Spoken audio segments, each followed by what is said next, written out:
A new battle in the war on drugs is being fought in Australia, with authorities closing in on the latest target, synthetic cannabis. The states are rolling out bans on the drug, which has been legally marketed in Australia for 4 years under names like Kronic, K2 and Spice.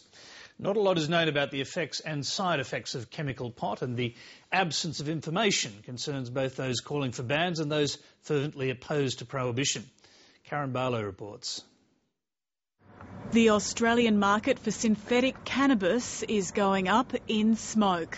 This substance will be banned. Ban these chemicals. We need to schedule the drug. One after the other, the states are outlawing new drugs which mimic cannabis. Penalties range up to 25 years in jail in Western Australia, and New South Wales is about to treat it the same way it does heroin. Opponents say it arrived in Australia under the radar.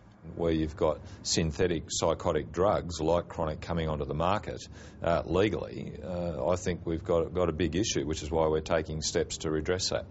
In all states, it's been on sale in tobacconists and adult stores for the past 4 years. They are medicinal herbs sprayed with psychoactive chemicals, described on some packaging as fragrance oil. There are a wide variety of these synthetic cannabinoids available, and the number of them is growing every single year. Last year alone, there were 11 synthetic cannabinoids identified in Europe. This isn't going to go away. We're going to see more and more of these over time. Some products are marked as incense and not for human consumption. We don't really know in detail what the effects are or what the side effects of these drugs are. The known effects and strengths vary. Euphoria and relaxation, while paranoia, nausea, high blood pressure and hallucinations are also possible. One particularly, which is up to 100 times more potent than THC, which is the, I suppose, the most well-known psychoactive cannabinoid in cannabis. So that's a bit of a concern, particularly if someone who's fairly naive tries the drug. There are anecdotal reports of people going to hospital, but doctors say it's almost impossible to collect hospital statistics, and they know enough to advise governments to pursue bans. No one should try this product. Nothing that you burn and inhale can be deemed to be safe at all. It's very low levels of evidence. It's really nothing more than anecdote.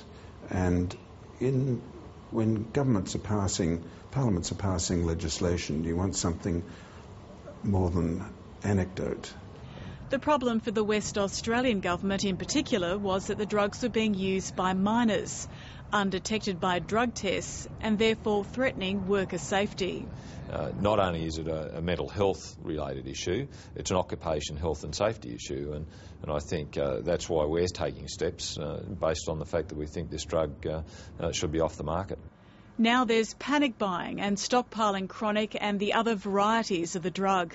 The legal market is drying up and retailers say it will go underground.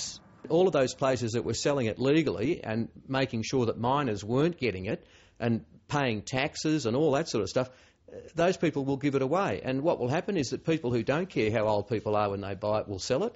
People who don't pay taxes will get hold of it. And Australia will be the poorer. I mean, it's a no-brainer. It is just an absolute no-brainer. The Kronic crackdown comes as a decades-long global war on drugs has been deemed a devastating failure. Past and present world leaders who are members of the Global Commission on Drug Policy say criminalisation and repressive measures have not effectively cut supply nor consumption. We're getting to the period now in history where people are really starting to question the very fundamental driving force of prohibition, drug prohibition, and really saying it's time we had a debate. It's not time to pass crazy knee-jerk responses to a problem that we don't even know exists. One challenge is that the law has to play catch-up with science. New concoctions emerge, and many are designed to get around current laws. Last year, more than 40 new psychoactive substances were identified in Europe, and that's the highest number ever recorded. This is going to continue. And the problem is, of course, some of these new substances are so far removed from what they originally wanted to be that they could be far more dangerous. Doctors believe these substances do harm and are urging governments to be vigilant. We found ourselves a little bit behind in this country on this occasion, so we need a mechanism where people can quickly deem products that are very similar to existing illegal products against the law so they can't get a foothold. The National Medicines and Poisons Scheduling Committee has met and discussed a national ban on synthetic cannabinoids, but it's not yet made a decision. Karen Barlow, Late Line.